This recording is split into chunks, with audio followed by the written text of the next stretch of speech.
Indra Bawana kaki Bathara Brahma padha becik yengger berkah pangestunipun Kanjeng Rama Pukulun Prarja Slang kula kalis ing Sambikala tan wonten rubeda ing marga sembah kula mugi kewala ing ngarsa jengandika Sang Adi Pukulun ya wis kula tampa karya suka bagya tiasingpun Rama ing kasuwargan kula prayogakna anggon mulungguh nggih boten sampun boten kirang sekeca kaki Bathara Indra padene sira kula Bathara Brahma Hanana marma jeneng kita adoh senawi celak sangsaya ndak raketake tanana liyan kang nedya ulun dawake wa sing pahaman dina iki marang jeneng kita kabeh Bikajengipun ing Sanjang Adi Pukulun kadosa pundi mugi kababarna ingkang saetos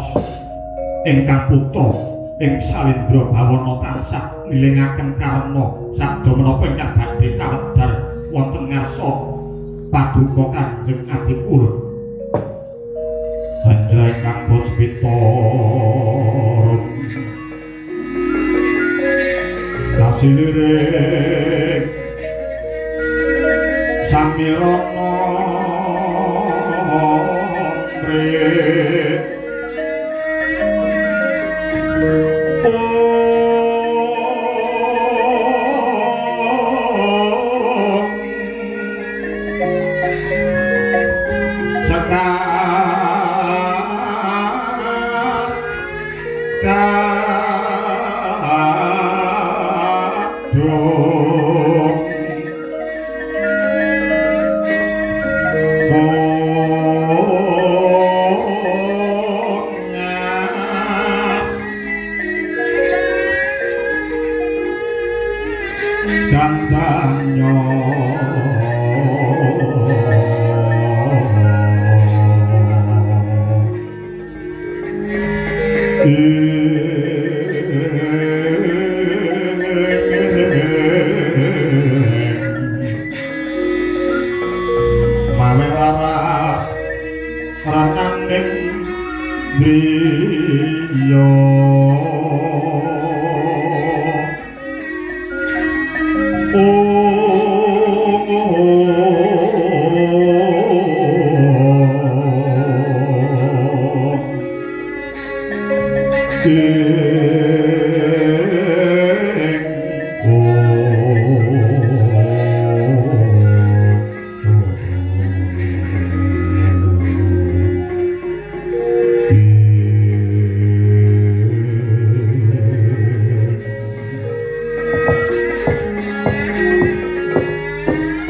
banjur panjenengan nuwun dawuh marang jeneng kita kabeh kang supaya lumarak ana ing Gunung Jambuddipa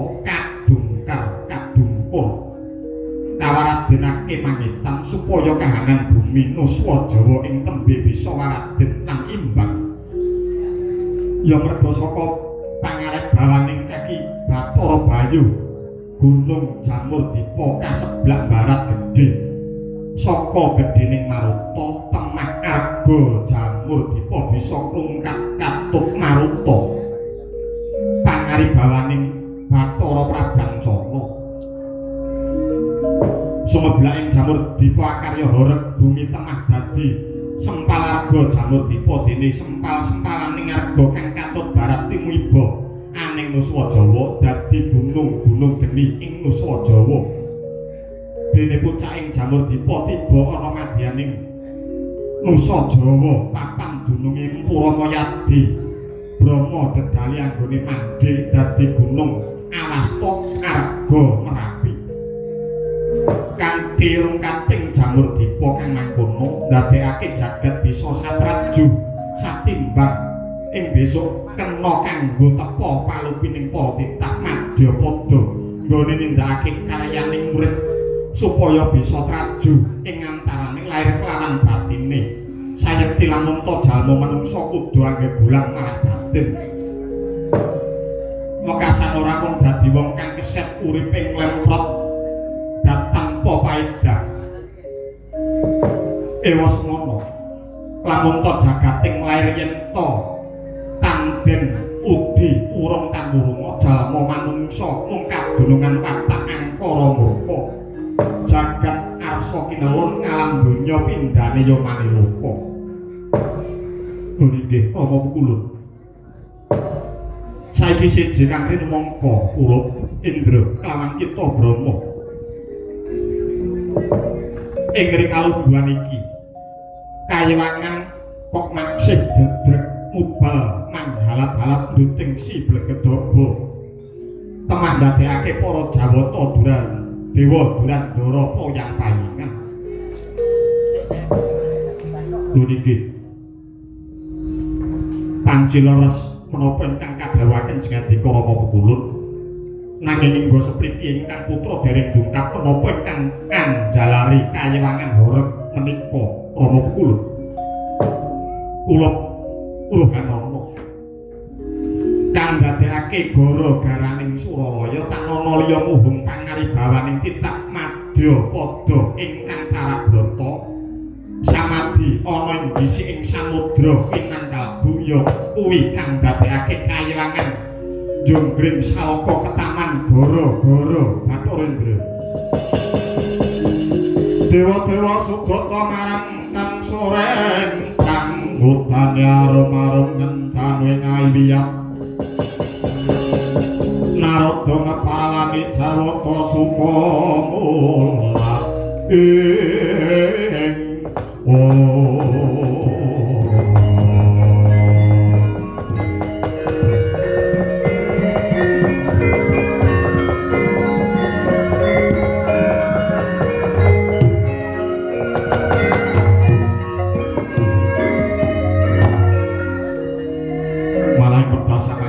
kula cumadeng dawuh paduka Kanjeng Rama Pukulun. Indra kula wonten dawuh mara kaki ulun utus aja wedi ingkang elang kanggo irep Urhara ing kayewangan mara dawuh marang para kadang-kadangmu kabeh para dewa Durandara kang supaya nderek marang panjenengan ulun saperlu njubarake kang lagi mangsa semedi ana gising segara Winangkalbu dimensi Urhara ingkang nempuh ana kayewangan Suralaya iki saka menawi mekaten Tantrawaca dawuh timbalan paduka sanget Pukulun malah daya-daya ingkang putra nyuwun pamit ambedalaken sanggilaning para kadang dewa Durandara mestuti dawuh timbalan paduka sanget Pukulun jagat Girinata. Nggih kula tak kira kaya wis ora ana dawuh maneh manjeneng para gaging enggal dingin nono laku nono sendika ngestaken dawuh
kaya bisa musnya samati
kira kaya wis cukup ora ana dawuh maneh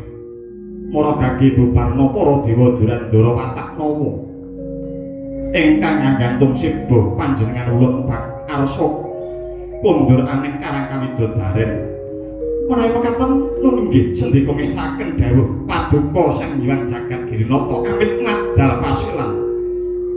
aja kaya bocah cilik enggal pangkat to setelah sabdane Sang Mardudengrat sigra kunduraning Karangkawidodaren kunduring Sang Naranata candrane kadya kuncaraning wong sapraja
Oh